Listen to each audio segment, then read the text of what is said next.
So students, as you know that what we discussed till now in the thermal properties of the matter, जो चीज हम लोग अब तक डिस्कस कर चुके हैं, we have discussed about the most importantly जो चीज हम लोग डिस्कस कर चुके हैं, that we discuss about the heat, we discuss about the concept of temperature, various scales of the temperature को हम लोगों ने एनालाइज किया है. Then we discuss about the expansion, linear, surface और volumetric expansion. And after that, the most important topic जिसको हम लोग recently deal कर रहे थे, and that topic also might include here, यहाँ पे भी include हो सकता है, and that topic was specific heat or latent heat. Now, in today's lecture, we are going to start with the modes of the heat transfer. So without wasting not that much time, as usual, चलिए अपनी screen पे directly आ जाते हैं. So, what we are going to study? We are going to study the modes of the heat transfer. The meaning of mode is method. Mode का मतलब होता है method. Method of transferring the heat. जो हम heat transfer करते हैं point 1 to point 2, तो हमारे methods क्या हैं जिनसे हम heat को transfer. And basically there are 3 methods of transferring the heat. Please इसे सब सारे बच्चे ध्यान से देखेंगे. 3 methods by which we can transfer the heat. The first method, it is called as conduction method. The transferring of heat by conduction. Second method is called as convection method. And the third method is called as radiation method. ठीक है, तो ये वो 3 तरीके हैं जिनसे हम heat transfer कर सकते हैं. अब what are the meaning of these methods? इन मेथड्स में होता क्या है? So to demonstrate that I want to discuss a simple activity और सिंपल एग्जांपल. मैं एक छोटा सा एग्जांपल आपके साथ डिस्कस करना चाहता हूं, एंड आप सब अपने उस क्वेश्चन के आंसर, जो भी मैं आपसे क्वेश्चन पूछूं उनके आंसर को अपने दिमाग में सोचिए. Now the question is that, okay, question कुछ इस तरीके से है. Imagine that you are in your classroom. आप सब अपनी क्लासरूम के अंदर है. Okay, this is been your classroom. Okay, so you are standing here. आप यहां पे है. So you are been standing here. Here you are. Okay, now after this there are various student in your classroom. आपकी classroom में और भी student है. This is student 1, student 2. Okay, don't go with the diagram. इसे थोड़ा सा समझ जाना. Student 3, 4 and 5. Okay, these are the part of the students. Student 1, 2, 3, 4, 5. And here you are. ये आप हो. ठीक है? So this is you. Now, I'm going to ask you a simple question. मैं आप लोगों से एक सिंपल सा क्वेश्चन पूछ रहा हूं कि आप क्लासरूम में सबसे आगे और आपकी क्लासरूम में 5 स्टूडेंट है, which are in a series order, एक ऑर्डर में है ना. मैंने आप लोगों को एक छोटा सा टारगेट, एक छोटा सा काम दिया है, that you have one box. मैं आपको एक बॉक्स देता हूं. ठीक है, ये एक छोटा सा बॉक्स दिया. ठीक है, ओके, तो ये बॉक्स जिसमें आपके पास कुछ एनर्जी अवेलेबल है. इस बॉक्स में क्या है? एनर्जी है. डन है. नाउ आई वांट, मैं ये चाहता हूं कि आप ये एनर्जी लास्ट तक पहुंचाइए. You have to transfer the energy from the front of the class to the last. तो आप कैसे पहुंचा सकते हैं? आखिरी स्टूडेंट तक आप इस बॉक्स को कैसे ट्रांसफर कर सकते हैं? 1 मिनट के लिए प्लीज सोचिए क्या क्या तरीके हैं जिससे आप लोग इसे ट्रांसफर कर सकते हैं लास्ट वाले स्टूडेंट तक. जस्ट सिंपल वे में, कोई रॉकेट साइंस के बारे में नहीं सोचना है. जस्ट सिंपल तरीके से सोचिए कि क्या क्या मेथड है जिससे हम लोग एनर्जी को लास्ट स्टूडेंट तक ट्रांसफर कर सकते हैं, कैसे. ओके, सो आई होप आपके दिमाग में कुछ ऐसे ऑप्शंस आए होंगे. सो मैं एक बार सजेस्ट करता हूं, अगर मैच कर रहा है तो that's okay. Method number 1, the method number 1 is that you will transfer your energy to the first candidate. आप अपनी जो एनर्जी है वो पहले स्टूडेंट को दे देंगे. He will transfer to the second, then he will transfer to the third, then he will transfer to the, and then he will transfer to the fifth. Done है. तो एनर्जी, या तो एक मेथड ये है कि आप 1 बाय 1 एनर्जी को ट्रांसफर कीजिए. वो एनर्जी पहले कैंडिडेट के पास जाएगी. ओके, पहला कैंडिडेट एनर्जी का कुछ पार्ट अपने पास कंज्यूम जरूर करेगा. ठीक है, देन इट विल, जो भी उसके पास रिमेनिंग है, जो उसने सेटअप कर लिया, जो भी उसने रिसीव करना था वो अपना मैक्सिमम रिसीव किया. Then he transfer to the second, then third, then fourth, then fifth. तो ये जो 1 बाय 1 का मेथड है ना, इसमें आपने क्या किया? जो मेन सोर्स था, जो एनर्जी का मेन सोर्स था, जो कि आप थे, आपकी पोजीशन क्या है, फिक्स है, you are at a fix position, but आपने इन लास्ट तक जाने के लिए जितने भी बीच में स्टूडेंट आ रहे हैं, आपने सबको डिस्टर्ब कर दिया। आपने पहले वाले को बोला प्लीज इसे पीछे वाले पे ट्रांसफर कीजिए, आपने सेकंड को डिस्टर्ब किया, थर्ड को, फोर्थ को और फिफ्थ को। This type of method is called as conduction method. What is the conduction method? Conduction method is no flow of charge या no flow of any element. Okay? किसी भी particle का कोई flow नहीं होता, जो पार्टिकल जहां पे है वो वहीं पे रहेगा। Okay, but disturb all particles, सारे पार्टिकल्स डिस्टर्ब हो जाएंगे। ये दो की पॉइंट्स है जिससे आप कंडक्शन को अपने दिमाग में रख सकते हो कि कोई पार्टिकल का फ्लो नहीं होगा, जो पार्टिकल जहां पे है वो वहीं रहेगा। ओके, जैसे मेन सोर्स जहां पे वो वहीं रहेगा, फर्स्ट पार्टिकल वहीं पे है, सेकंड वहीं पे, हर स्टूडेंट अपनी उसी पोजीशन पे है, बट सारे पार्टिकल डिस्टर्ब हो गए, हर पार्टिकल से एनर्जी होती हुई आ गई। डन है? Now we will, this type of transferring the heat is called as conduction. अब आते हैं सेकंड मेथड पे, and the second method is convection. Convection is that method जो शायद आपने सोचा होगा कि कैसे ट्रांसफर कर सकता हूं, कि मैं खुद अपने आप को, जो भी आपके पास एनर्जी का सोर्स है, हाँ जी, आप खुद जाके लास्ट वाले कैंडिडेट को एनर्जी दे दीजिए। ये हो सकता है, आप खुद जाइए लास्ट वाले कैंडिडेट को, जो भी एनर्जी, पेन, पेंसिल, जो भी आप ले सकते हो, आप वो लास्ट वाले को ट्रांसफर कर रहे हो। तो इसमें क्या हुआ, इसमें फ्लो ऑफ पार्टिकल हुआ, पार्टिकल का फ्लो हुआ, पार्टिकल की पोजीशन चेंज हुई, बट डू नॉट डिस्टर्ब, कोई डिस्टरबेंस नहीं हुआ इसमें। सो नो डिस्टरबेंस, कोई डिस्टरबेंस नहीं हो रहा। ये बात आपको थोड़ी सी ध्यान में रखनी है कि बीच वाले बीच वाले पार्टिकल्स को कुछ नहीं मिला, ना फर्स्ट वाले को एनर्जी मिली, ना सेकंड को, ना थर्ड को, ना फोर्थ को। ठीक है, बट जो पार्टिकल था जिसके पास मेन एनर्जी थी, वो एक्चुअल में फ्लो करके लास्ट वाले के पास गया, उसको एनर्जी दी, बट बीच वाले को कोई डिस्टरबेंस यानी कोई एनर्जी नहीं मिली। This type of method is called as convection method. Now let's talk about the last, and that last method जिसके बारे में हम लोग अभी बात करने जा रहे हैं, that would B radiation. Radiation method, ये रेडिएशन मेथड वो मेथड है जिसमें आप एनर्जी को उठाएंगे और एनर्जी को डायरेक्टली फेंक के लास्ट वाले को दे दोगे। किसको दे रहे हो? लास्ट वाले टीचर कैंडिडेट को दे रहे हो। किस, क्या चीज? एनर्जी। आपने वो बॉक्स उठाया और उसे डायरेक्टली पीछे वाले की तरफ फेंक दिया। अब इसमें क्या हुआ, इसमें नो फ्लो, पार्टिकल फ्लो नहीं हुआ, जो पार्टिकल जहां पे था, आप जहां पे थे, जिसके पास एनर्जी थी, आप मेन सोर्स थे जिसके पास एनर्जी था, तो आप वहीं के वहीं हो, लास्ट वाला पार्टिकल भी वहीं है, सब वहीं पे है, तो कोई फ्लो नहीं हुआ और कोई डिस्टरबेंस भी नहीं हुआ। नो फ्लो, नो डिस्टरबेंस, मतलब ना पार्टिकल लास्ट में जाएगा और ना ही बीच वाले डिस्टर्ब होंगे। This type of transferring the method is called as radiation method. So there are three methods by which we can transfer the energy: conduction, convection and radiation. अब एक सिंपल सी बात करना चाहूंगा, conduction method of transferring the energy ज्यादातर हम लोग solids में देखते हैं, ज्यादातर, most of the time we prefer और we see in the solids. जैसे मैं आपको एग्जांपल देना चाहूंगा, let's suppose we have a iron rod, हमारे पास आयरन का एक रॉड है। Iron is a good conductor, it can transfer the heat ना। ओके, आयरन के एक एंड पर आप लोगों ने हीट देना शुरू किया, you start heating the iron rod. ये वैसा ही है जैसे आप लोगों ने अपने किचन में, आप लोगों ने यूटेंसिल को गैस के ऊपर या हीटिंग एलिमेंट के ऊपर आपने यूटेंसिल को रखा, बर्तन को रखा।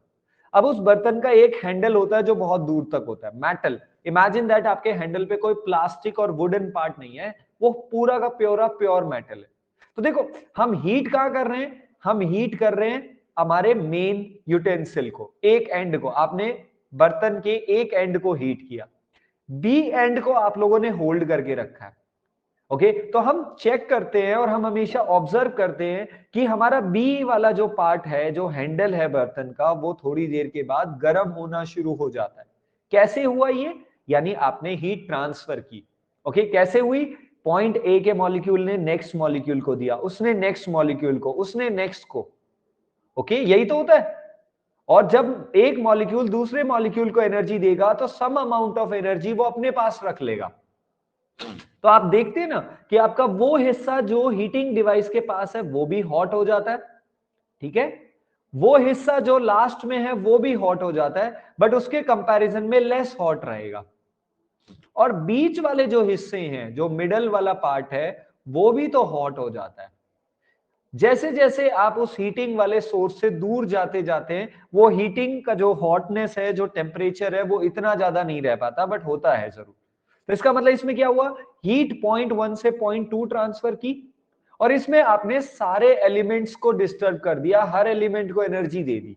ऐसा नहीं हुआ कि हीटिंग एलिमेंट का वो हिस्सा जो फायर के पास है वही हीट हुआ, वही गर्म हुआ, और आखिरी वाला बीच में तो आपका बर्तन ठंडा है। ये कभी नहीं होता है। तो इसका मतलब हम सॉलिड्स में कंडक्शन मेथड को ज्यादातर देखते हैं। Convection method is been most of the time seen in the liquids, ये हम लिक्विड्स में देखते हैं। ओके, इसका भी एक अपना डेली लाइफ का एक एग्जांपल पिक करते हैं। आप लोगों ने देखा होगा during this winter, since winter season है, और विंटर सीजन में हम लोग देखते हैं दैट इफ ओके, अभी के लिए तो हमारे पास वाटर को हीट करने के वेरियस सोर्सेज आ गए, रॉड है एंड ऑल दैट है। Let's go to the traditional method, हम फायर से इसे हीट कर रहे हैं, ठीक है। तो अब होगा यहां पे क्या कि आपका जो बॉटम वाटर मॉलिक्यूल है, जो वाटर का मॉलिक्यूल जो बिल्कुल बॉटम पे और एक बिल्कुल टॉप पे है, तो जो बॉटम वाला मॉलिक्यूल है वो हीट होगा सबसे पहले, उसका टेम्परेचर राइज होगा। टेम्परेचर अगर राइज होगा तो इसकी डेंसिटी लो होगी, ये हम लोग ऑलरेडी पढ़ चुके हैं, that density is inversely proportional to the temperature. इसका मतलब आपका जो लिक्विड है, नीचे वाला जो लिक्विड है, वो लो डेंसिटी का होगा एज कंपैरिजन टू अपर वाला। क्यों? क्योंकि वहां पे टेम्परेचर का डिफरेंस है, क्योंकि ऊपर टेम्परेचर लो है, नीचे टेम्परेचर हाई होता है।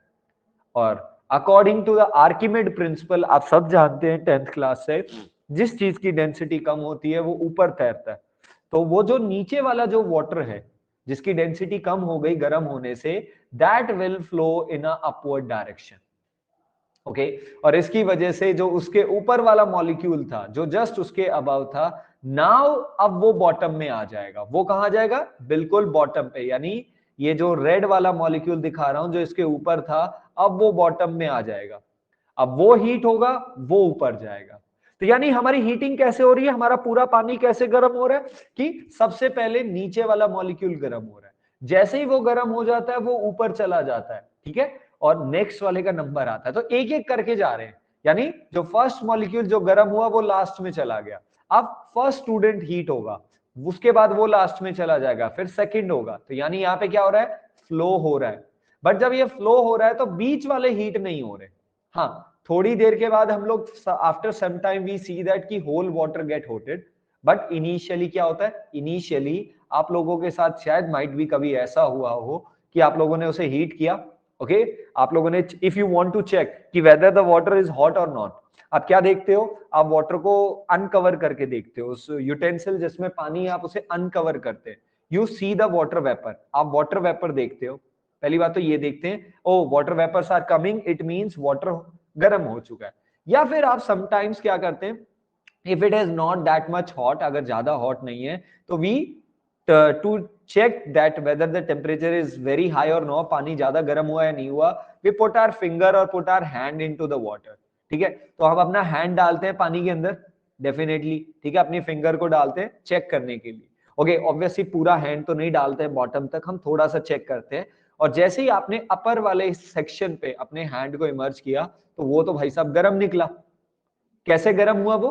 पहले तो टेम्परेचर वहां का लो था, बट द मॉलिक्यूल जो नीचे वाला हॉट हुआ, that molecule with the low density, वो हॉट मॉलिक्यूल ऊपर चला गया।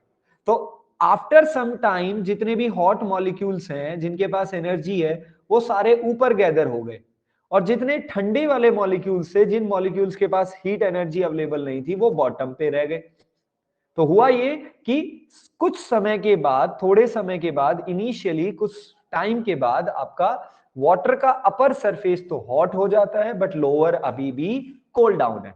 और हम उस वाटर को वहां से रिमूव करके अपने बकेट में डाल देते हैं फॉर आर पर्पस, जो भी हम पर्पस करना कर चाहते हैं, बाथिंग करना है and all that, and rest you know. अब हमने तो चेक किया ऊपर वाले सरफेस को ना, और नीचे वाले को तो चेक ही नहीं किया। अब नीचे वाला तो अभी भी ठंडा है, ओके हाँ, अगर आप इसे ज्यादा टाइम देंगे तो सारे मॉलिक्यूल्स तक एनर्जी हो जाएगी, तो आपने ज्यादा टाइम नहीं दिया, आपने जल्दी से कहा okay now I want to take bath, और आप इसे अपनी बकेट में डालते हो and you go to the washroom. चलिए, और क्या पता चला कि भाई हमने तो चेक किया तो पानी गर्म था, और जैसे ही वो मग लेके आप अपने ऊपर कवर करते हो तो भाई पूरा पानी अभी भी ठंडा है, कि आपने केवल ऊपर वाला हिस्सा चेक किया। So this method of transferring the heat, heat transfer हो रही है क्या भाई, पूरा पानी गर्म होगा, कैसे होगा, नीचे वाला गर्म होगा, दैट विल गो अप, फिर अगला नंबर। So this is called as convection. Okay, radiation ये हमें ज्यादातर गैसेस में भी देखने को मिलती हैं, और बाकी हम लोग भी आगे और फ्यूचर में देखने वाले हैं। तो कन्वेक्शन लिक्विड में भी हो जाता है, गैसेस में भी हो जाता है, और रेडिएशन हमें ज्यादातर गैसेस में देखने को मिलेंगी, जो हम नेक्स्ट टू नेक्स्ट लेक्चर में देखेंगे। ठीक है, so this is how the heat can be transfer from one body, one part of the body to the another part, by conduction method, by convection method, and by radiation method. Okay, so up to now, please anyone, if someone want to ask, okay, fifth वाला तो disturb हुआ, Anita says that sir in the, वो जो fifth वाला है वो तो disturb हुआ है, तो वो तो डिस्टर्ब ही होगा बेटा, क्योंकि हमें हीट वहां तक पहुंचानी है ना, तो वो तो होना ही है, हम मिड वाले की बात कर रहे हैं। ओके, रेडिएशन, कन्वेक्शन, ओके आप लोगों ने बता दिए, ओके डन है, okay. So now we are going to proceed, or we are going to study all the methods one by one, and for today we have to study our first method, and the name of the first method is, जो आज का हमारा पहला method होने वाला है, that method is conduction. So we are going to study the conduction method of the heat transfer in solids. Okay, and we also call this as a thermal conductivity. हम इसे क्या बुलाते हैं, thermal conductivity बुलाते हैं। Am I clear? Okay, this is our first and most important heading जो आज हम लोग सीखने वाले हैं। So everyone must see through this. तो सारे बच्चे प्लीज ध्यान से देखेंगे। Let us consider a solid. एक सॉलिड को कंसिडर करते हैं भाई, डन है बेटा, तो एक सॉलिड को इमेजिन करते हैं।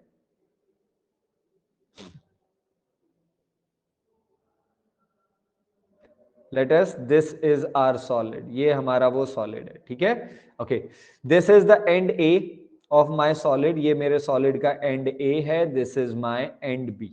Okay, and from here I want to transfer the heat, मैं अपनी हीट यहां से ट्रांसफर करना चाहता हूं। From which surface, from A surface, this is the area जहां से हम लोग अपनी हीट को ट्रांसफर करेंगे, and this is the B surface जहां से हम लोग अपनी हीट को एग्जिट करने वाले हैं। So from here, my heat is going to enter. From here, my heat is going to exit. So what is, let's suppose the area of this surface. Area of this surface is capital A. So what is the capital A is representing? Capital A is representing the area of the surface, जो कि दोनों का same है। हम लोगों ने cuboid shape लिया है, तो ऑलमोस्ट दोनों अपोजिट फेज इक्वल एरिया के होने वाले। Okay, T1 represents the temperature of starting surface, T2 represents the temperature of second surface. Okay, और हमारी हीट कहां से कहां जा रही है, हमारा heat point A to point B जा रहा है। It means we are travelling from temperature T1 to T2, और heat always flow from higher temperature to lower. So this has been our condition, that the temperature of the A surface must be greater than the temperature of B surface. It must be greater. अगर आपका A higher temperature पे होगा तभी आपका heat higher से लो की तरफ flow करेगा, ठीक है। तो this is the natural flow, natural direction of the flow of the heat from higher temperature to lower temperature. Okay, ये वाला बात हो गई। And let's suppose Lx, this x represents the length of conductor. ये क्या represent कर रहा है, कंडक्टर की लेंथ को रिप्रेजेंट कर रहा है। ओके, आप इसे L भी ले सकते हो, X भी ले सकते हो, इट डजंट मैटर। ओके, तो यहां तक की हमारी काम हो गई। Okay, so from here the Q amount of heat enters, और यहां से Q amount of heat exit करेगा, क्योंकि heat is a form of energy and we all know that energy हमारी पॉइंट ए से पॉइंट बी ट्रांसफर कर रही है। तो जितना एनर्जी आपका एंट्री मारा है उतना ही एनर्जी आपका बाहर निकलेगा in a unit time, in unit time, in time T. Okay, I know, मैंने अभी अभी आप लोगों के साथ डिस्कस किया था कि दैट इन बिटवीन मॉलिक्यूल्स जो हैं, जो मॉलिक्यूल्स हमारे बीच में हैं, वही मॉलिक्यूल्स कुछ ना कुछ एनर्जी को रिसीव करके अपने पास रख लेते हैं। ओके, तो वो भी अपने पास कुछ ना कुछ एनर्जी रख लेते हैं। तो आप कह सकते हो सर इफ 10 जूल एंटर्स तो डेफिनेटली बाहर 9 जूल होगा, कुछ ना कुछ एनर्जी अंदर रख लिया जाएगा। बट टिल नाउ, अभी के लिए वी आर कंसिडरिंग दैट कि there is no stoppage of the energy.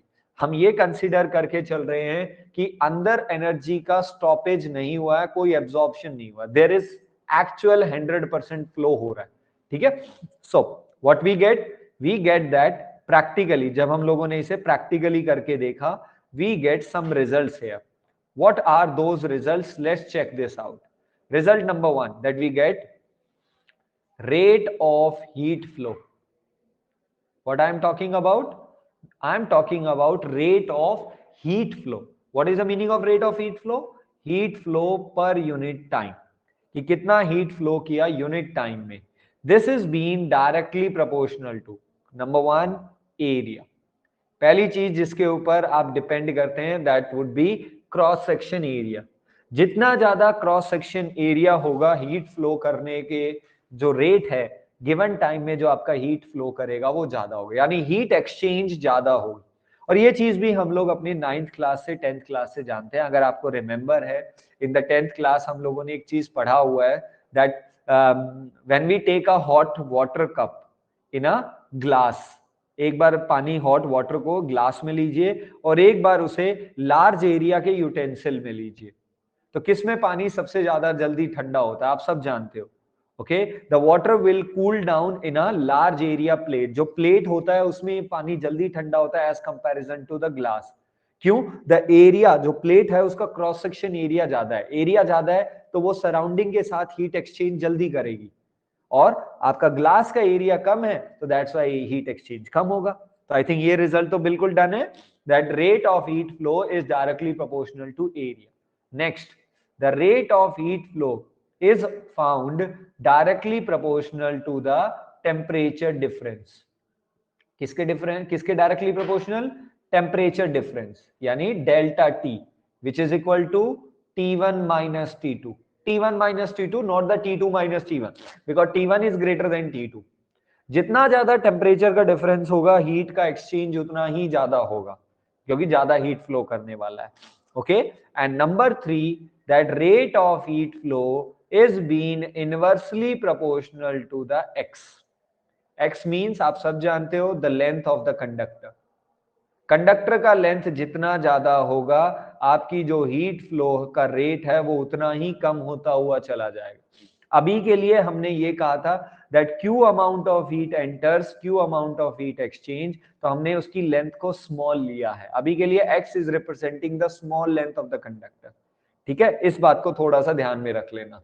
Okay, तो हम इसे आगे जाके और अभी भी कर सकते हैं. If we are representing the x as a small, तो let us take this as a dx.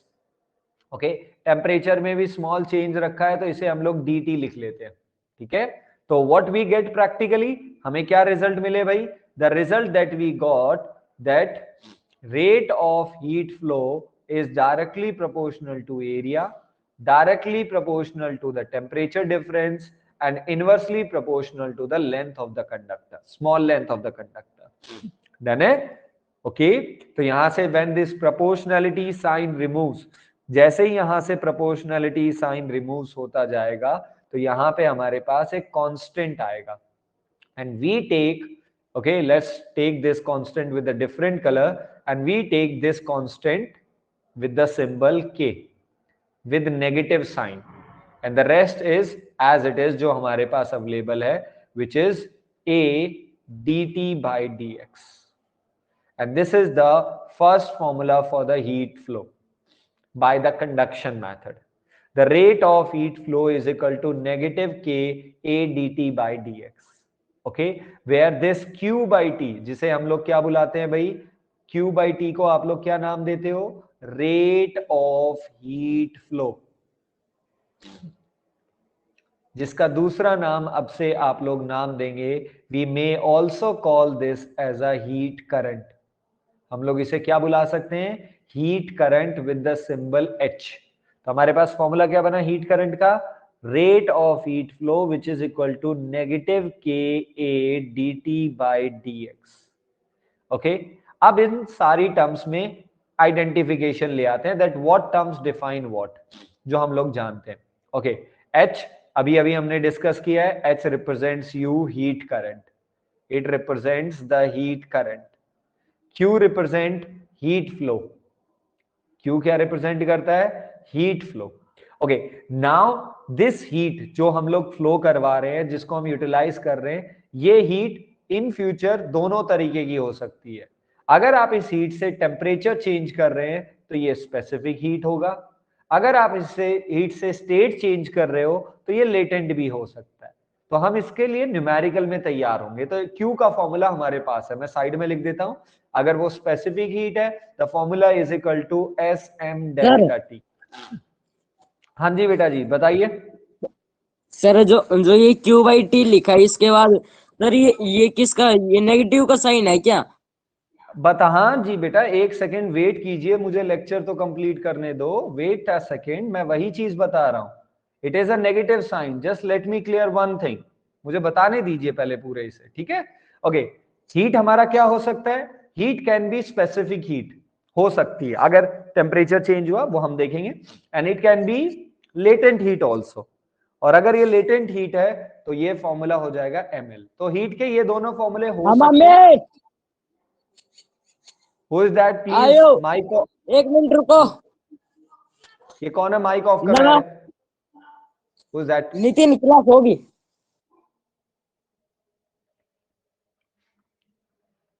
Okay, now the heat can be in this manner. तो अब आते हैं, T stands for, what is the T stands for? The time taken. आपने कितने time के लिए heat को फ्लो करवाया. Okay, DT stands for temperature difference और चेंज इन टेम्परेचर जो हमारे पास है. dx stands for the length of conductor, conductor का जो लेंथ है उसके बारे में बात कर रहे हैं. A stands for area of the conductor. Now the most important, what does this K stands for? This K is called as coefficient of thermal conductivity. इस K को क्या बुलाते हैं, coefficient of thermal conductivity. यानी it depend upon nature of material. ये किस पे depend करेगा, ये मटेरियल के नेचर पे डिपेंड करेगा. हिंदी में एक बार इसको समझाता हूं. कॉफिशिएंट मतलब कांस्टेंट है, कांस्टेंट प्रॉपर्टी है किस चीज की, थर्मल कंडक्टिविटी की. अब देखिए, अब हम हीट ट्रांसफर करते हैं point A to point B, जो हम लोग अपने डायग्राम में कर रहे थे, जैसा हमारा पास डायग्राम था. But sorry, we can transfer the heat from point A to point B, but कितना हीट ट्रांसफर होगा उस गिवन टाइम में, ये उस मॉलिक्यूल्स के ऊपर भी डिपेंड करता है. जैसे कि हम सब जानते हैं कि iron is also a conductor, silver is also a conductor, aluminium, sodium, जितने भी मेटल्स है वो हमारे कंडक्टर हैं. But do all the conductors have the same conductivity property? क्या सारे कंडक्टर एक जैसा कंडक्ट करते? नहीं. हम कहते हैं ना silver is the best conductor, है ना. तो हम ये कह रहे हैं कि किसी के पास उस कंडक्टिविटी को करने की एबिलिटी अच्छा होता है, किसी के पास वो अलग है. तो उसकी उस एबिलिटी को दिखाने के लिए जो कांस्टेंट यूज होता है वो होता है coefficient of thermal conductivity. Now about the negative sign, जिस पे आप लोगों ने जिनसे पूछा था that what is that negative sign implies. This negative sign implies that in direction of heat flow, जो आप हीट फ्लो करवा रहे हैं, हीट फ्लो की डायरेक्शन में टेम्परेचर विल डिक्रीजेस. जिस डायरेक्शन में हीट फ्लो हो रहा है, बैक टू द स्क्रीन, जिस डायरेक्शन में हीट फ्लो हो रहा है उस डायरेक्शन में टेम्परेचर डिक्रीज होगा। ये नेगेटिव साइन हमें ये इंप्लाई कर रहा है, that's why we imply that और we use that negative sign. Okay, but हमने अपने dt को पहले ही मेंशन कर लिया है। हमने अपने dt को पहले ही क्या लिख लिया था बेटा? The dt was being written as t1 minus t2। Okay, तो dt call age difference in the temperature, और इससे अच्छा आप इसे बता सकते हो और आप इसे बोल सकते हो डिक्रीज इन टेम्परेचर। ठीक है, तो अगर आप dt को ऐसे यूज कर रहे हैं तो फॉर न्यूमेरिकल पर्पस, किसके लिए बात करें? फॉर न्यूमेरिकली पर्पस, और न्यूमेरिकल के लिए what we are going to use? Numerically we are going to use h is equal to q by t, which is equal to ka t1 minus t2 divided by dx। ये हमारे लिए final expression बन जाएगा जब हम numerically करने जाएंगे। Okay, ये बना कैसे? सिंपल सी बात है, एक्चुअल में तो dt क्या होता है? टेम्परेचर डिफरेंस होता है, जो कि क्या होगा? Final minus initial, final minus t2 minus t1 करेंगे। ओके ओके, और ये नेगेटिव साइन जब उस t2 माइनस t1 में जाएगा तो वो उसे ऑटोमेटिकली वापस t1 माइनस t2 बना देगा। तो नेगेटिव साइन तो केवल ये इंप्लाई करने के लिए है कि जिस डायरेक्शन में हीट फ्लो कर रहा है, अगर आपका हीट ए से बी जा रहा है एज पर द डायग्राम जो हम लोगों ने अभी देखा है, that if the heat is flowing from A to B, जैसे जैसे हीट ए से बी जाएगा टेम्परेचर आपका डिक्रीज होता हुआ जाएगा। इस बात को थोड़ा सा ध्यान में रखना है। डन है? तो ये आया हमारा किस चीज का formula? This is the formula about the heat current और the rate of heat flow. Okay, तो यहां से आप हीट का फॉर्मूला तो मैं आपको वैसे ही बता चुका हूं, that heat can be many, Q के फॉर्मूले हो सकते हैं, बट यहां से भी हम लोग अब क्यू का एक फॉर्मूला बना सकते हैं। तो क्यू का फॉर्मूला क्या बनेगा?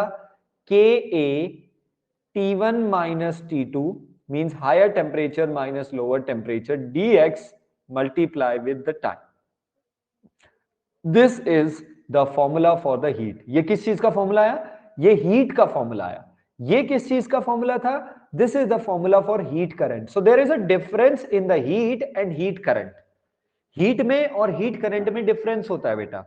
हीट जो एनर्जी का फ्लो है, heat current rate of that energy flow, उसका विद रिस्पेक्ट टू टाइम जो फ्लो हुआ उसे हम लोग बुलाते हैं। Am I clear to that?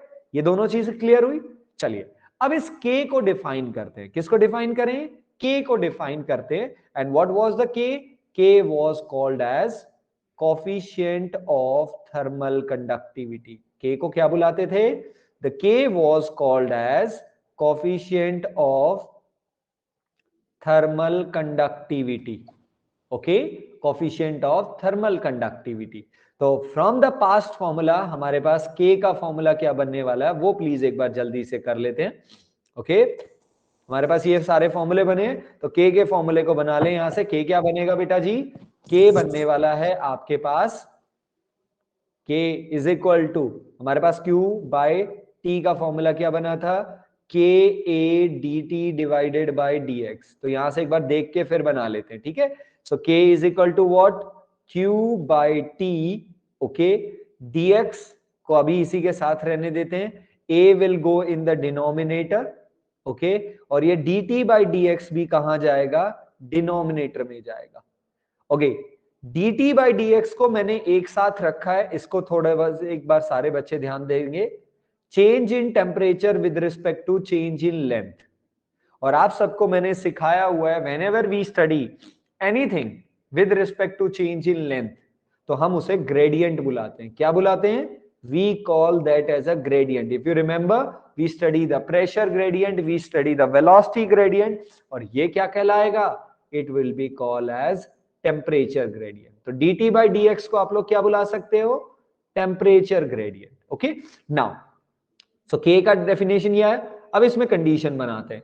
If cross section area is 1 metre square, जिस भी सरफेस से आप हीट को ट्रांसफर कर रहे हैं, imagine that the area for that would be 1 metre square. Okay, time that you provided is 1 second. आपने 1 second के लिए हीट को ट्रांसफर करने दिया, and the temperature gradient is dt by dx is equal to 1 degree Celsius per metre, और temperature difference है तो आप इसे 1 केल्विन पर मीटर भी, मतलब 1 मीटर में 1 डिग्री सेल्सियस टेम्परेचर डिक्रीज होगा, क्योंकि यहाँ पे नेगेटिव साइन भी था ना, तो नेगेटिव साइन ये इंप्लाई करेगा that in the direction of the heat flow temperature decreases. So if we take all these conditions in this formula, so what we get K? K is equal to Q. So can you help me out to define this definition? क्या आप मुझे K की definition define कर सकते हैं? So how the K is defined? It is K is defined as numerically equal to heat flow. Heat flow, not the rate of heat flow. Heat flow के equal है, rate of heat flow के equal नहीं है. मैं फिर से repeat कर रहा हूं. So it is numerically equal to the heat flow. कहां से? Through unit area section. एक ऐसा सेक्शन जिसका एरिया यूनिट यानी 1 मीटर स्क्वायर हो, इन यूनिट टाइम. कितने टाइम में? 1 टाइम यानी 1 सेकेंड में. Having unit temperature gradient. यानी पॉइंट ये है, what is been the thermal conductivity? The coefficient of thermal conductivity is numerically equal to the heat flow. आपने कितना हीट फ्लो करवाया, कहां से? यूनिट एरिया से, यूनिट टाइम में, जब उसका टेम्परेचर ग्रेडियंट भी यूनिट हो. Am I clear to that? और अगर ऐसी स्टोरी लाइन है तो क्या आप मुझे इसकी एसआई यूनिट बनाने में हेल्प कर सकते हैं? Will you help me to find out इस एसआई यूनिट? क्या बनेगा बेटा? Joule. Area metre square. Temperature second. Time second. Temperature change kelvin. और dx is the metre. And metre cancel with this metre. And here we can write what is the SI unit? I am writing here the SI unit of K. K की SI unit क्या होगी? Joule per metre square. Per metre square से 1 metre cut गया, तो joule per metre पर second पर kelvin. Am I clear to that?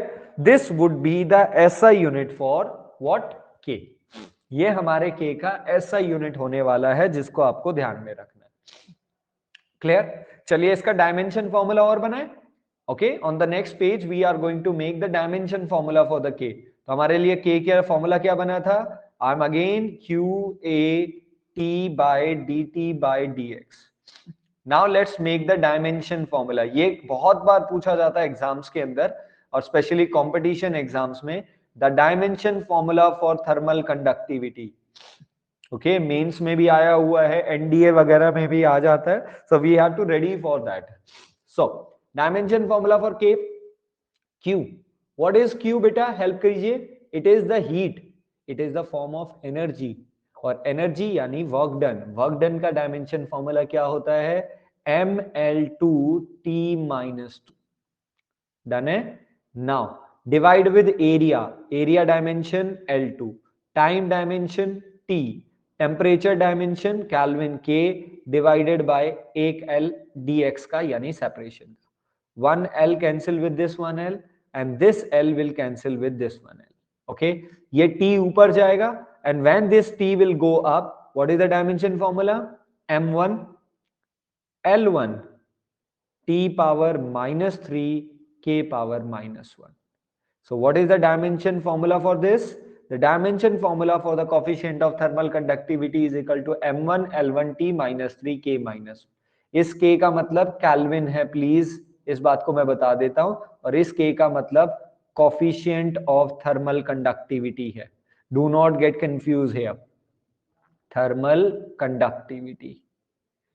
Okay? So यहां तक हम लोगों ने थर्मल कंडक्शन को स्टडी किया. Okay, conduction through the solids. और हम लोगों ने थर्मल कंडक्टिविटी का expression for the rate of heat flow, expression for the heat current बनाया. The formula would be Q by T which is equal to negative KA dt by dx. But जब हम इसे numerical में करेंगे तो हम इस नेगेटिव साइन को हटा देंगे, और जब नेगेटिव साइन को हटाएंगे तो हमारे पास यहाँ पे जो dt है वो T1 माइनस T2 होगा. तो जब आप नेगेटिव साइन रिमूव करें तो आपका change in temperature T1 minus T2 होना चाहिए, ना कि T2 माइनस T1. डन है यहां तक? Okay, till here Anyone having any issue?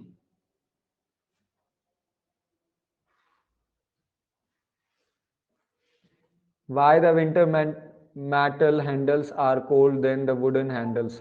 बेटा ये क्वेश्चन जो आप मुझसे पूछ रहे हो दैट विंटर के टाइम में मेटल का जो हैंडल होता है वो लकड़ी वाले हैंडल से ज्यादा इसलिए होता है because of the rate of heat loss. क्योंकि विंटर में आपका जो सराउंडिंग का टेम्परेचर है वो बहुत नीचे आ जाता है। मोस्टली अभी के लिए आप लोग अगर देख के चलें तो आपका सराउंडिंग का टेम्परेचर 10 डिग्री सेल्सियस है। मेटल पीस का कुछ ना कुछ टेम्परेचर होने वाला है। तो अब पॉइंट ये है कि मेटल के पास कंडक्टिविटी की एबिलिटी बहुत ज्यादा होती है।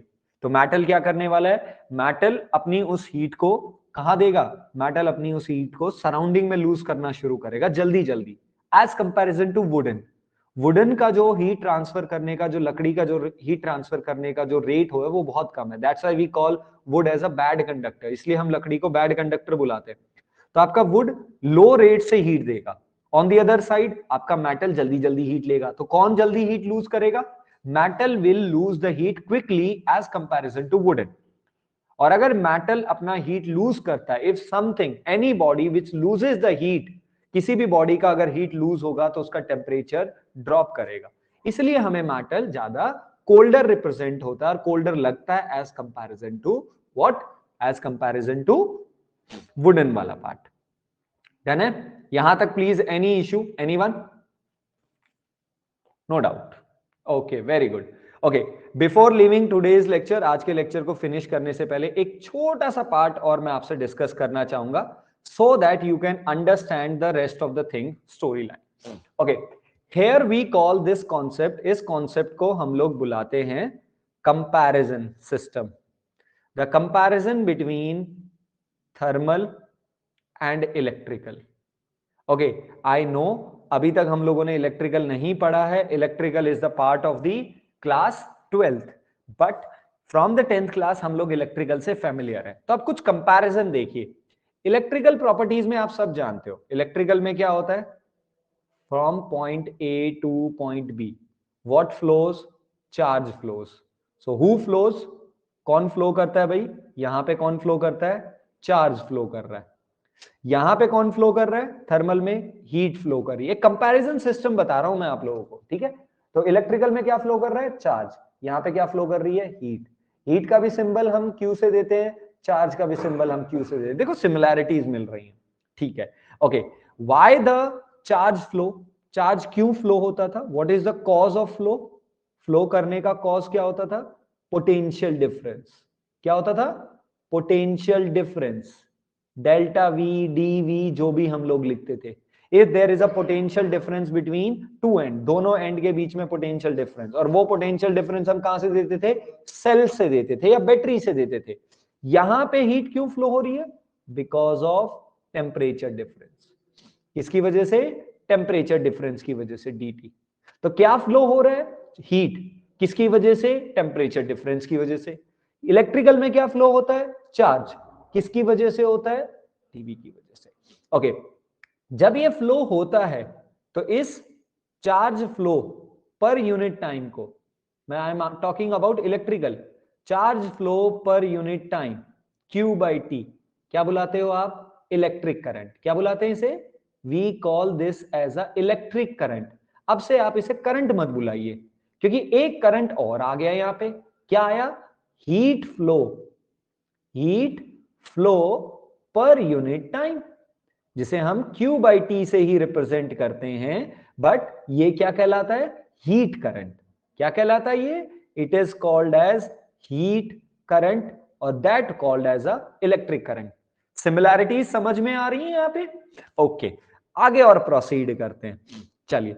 अब अगर ये सिमिलैरिटीज यहां तक चलती जा रही हैं तो अब थोड़ा सा ध्यान से देखिए। तो हमारे पास क्या बनता है formula, V is equal to R into I बनता है। V stands for potential difference, okay. Potential difference को हम कई बार V से भी रिप्रेजेंट कर देते हैं, ठीक है। तो V is equal to R I, where R stands for electric resistance. R को क्या बुलाते हैं, इलेक्ट्रिक रेजिस्टेंस बुलाते हैं। तो हम लोगों ने जो फॉर्मूला सीखा है बेटा, वहां से अपना पार्ट बनाते हैं। तो what we have the formula, हमारे पास फॉर्मूला क्या है, H is equal to, what is the formula, ये रहा फॉर्मूला, प्लीज सारे बच्चे ध्यान से देखेंगे। Formula H is equal to KA, dx represents the length and this is the dt। Okay, तो यहां से dt का फॉर्मूला क्या बनेगा, dt is equal to dx by a divided by k into h। ये फॉर्मूला क्लियर हुआ? ये formula कहां से बनाया हमने, हीट करंट से ही बनाया। Now if we go back to this formula, अगर हम यही फॉर्मूला यहां पे लिखते हैं, ओके अब मैं इसे कलर चेंज करके लिख रहा हूं, तो हमारा फॉर्मूला क्या बना था, dt is equal to dx by K A H. तो अब देखो यहां पे क्या है, on the left hand side in this formula cause है, क्या है, कॉज है, कारण, यहां पे भी कॉज है, मिला? ओके, नेक्स्ट इसके बाद आइए जो हमारे अगला वाला पार्ट है कि भाई इसके बाद वाली में हमारे पास यहां पे क्या है, करंट है, हीट करंट। तो यहां इलेक्ट्रिक करंट, यहां पे हमारे पास कौन सा करंट है, हीट करंट है। तो देखो ना, समझ रहे हो आप, cause cause is equal to, तो क्या रिलेशन बन रहा है भाई sir, cause is equal to resistance means opposition multiply with current. एक कॉमन फॉर्मूला बना ना, देखो ना, आप दोनों पे कंपेयर कर सकते हो इस फॉर्मूले को, you can compare this formula on the both the sides. Compare कर सकते कि नहीं कर सकते, कर सकते ना। V is the cause of electrical, I is the electrical current, तो बीच में रेजिस्टेंस आया, तो यहां पे भी है, तो अगर ये यहां पे भी है तो ये जो आपके पास dx दिख रहा है, क्या दिख रहा है भाई आपको, ये जो आपको डॉटेड डॉटेड सर्कल में जो आपको दिखा रहा हूं, ये क्या होना चाहिए, ये रेजिस्टेंस होना चाहिए, it must be resistance and we call this as a heat resistance. तो आज आपके पास एक और नई टर्म ऐड करके दे दी हम लोगों ने, हीट रेजिस्टेंस। ओके, इसके लिए कोई सिंबल नहीं है, इसके लिए हम लोग जो कई बार सिंबल यूज कर लेते हैं डायरेक्टली आर ही यूज करते हैं, बट नीचे एच लिख देते हैं, एच रिप्रेजेंट्स द हीट। तो क्या बना हीट रेजिस्टेंस का फॉर्मूला, dx बाय के ए। यहां तक क्लियर है? तो भाई इलेक्ट्रिकल रेजिस्टेंस का फॉर्मूला क्या है, आप सब जानते हो, इलेक्ट्रिकल रेजिस्टेंस आर का फॉर्मूला क्या होता है, रो एल बाय ए। याद है या भूल गए, याद है सबको, वेरी गुड। तो अब देखिए यहां पे, अब इस हीट रेजिस्टेंस में भी कंपैरिजन देखिए। ओके, दिस हीट रेजिस्टेंस, सबसे पहले हम लोग अपने इलेक्ट्रिकल रेजिस्टेंस पे आ जाते हैं, check out this, electrical resistance is directly proportional to length, heat resistance is देखो directly proportional to length, electrical resistance inversely proportional to area, inversely proportional to area, it is also inversely proportional to area. Done है? तो इसका मतलब अगर electrical resistance is equal to electrical resistivity multiply by rho by A है, तो ये भी यहां पे होना चाहिए। और अगर ऐसा है तो rho stands for electrical resistivity, और इलेक्ट्रिकल रेजिस्टिविटी के रेसिप्रोकल को क्या बुलाते हैं, electrical resistivity, rho, and this rho is equal to 1 by sigma, और इस सिग्मा को बुलाया जाता है इलेक्ट्रिकल कंडक्टिविटी। क्या बुलाते हैं इसे, we call this as a electrical conductivity, जो रेसिप्रोकल में रहेगा। तो हम इस फॉर्मूले को कैसे लिख सकते हैं, L by A divided by rho. तो अब देखिए हमारे K के साथ क्या कंपेयर हो रहा है, ये K है, K के साथ क्या कंपेयर हो रहा है, सिग्मा। इसी K को हम लोग क्या बुलाते थे, हीट कंडक्टिविटी। यही तो है कोफिशिएंट ऑफ थर्मल कंडक्टिविटी और heat conductivity. Okay, so this is how our heat character is relate with the thermal character. दोनों में देखो कितनी सिमिलैरिटीज हैं और बिल्कुल लगभग वैसे ही काम कर रहे हैं। डन है? सो आई होप आप लोग इस वाले पॉइंट को भी अंडरस्टैंड कर गए होंगे। क्लियर है? ओके स्टूडेंट्स, यहां तक आई थिंक आपकी सारी पॉइंट्स और सारी चीजें क्लियर हैं। डन है? Okay, that's all for the today's lecture.